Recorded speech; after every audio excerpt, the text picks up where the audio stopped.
Underneath the jaw, in through here, I can catch this also. You've seen me many times on techniques doing a knockout with that crane hand that comes up much like you're doing Goju-Ryu Superenpai.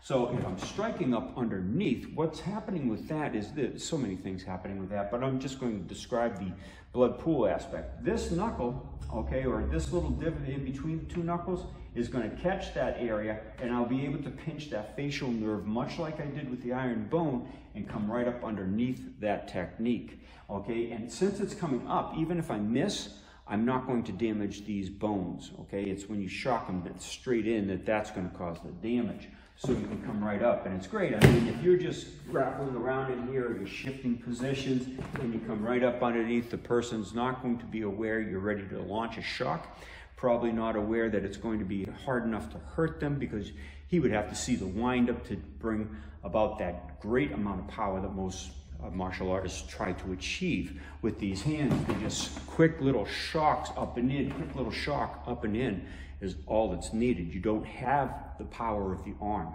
okay? And you don't have the ability to miss because you're starting from a target like 2, 3, 6 inches away, as opposed to withdrawing the hand or coming around with the strike from a great distance where there's a lot of room for error, and the antagonistic muscles pull the arm every which way. If you slow it down, you'll see it. The arm will go in more of a shaking pattern rather than a straight shock in like a snake bite.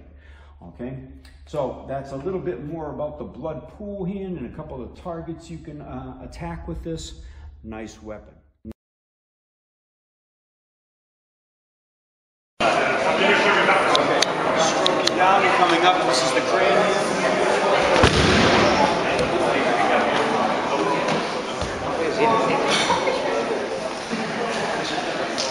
He's not breathing properly.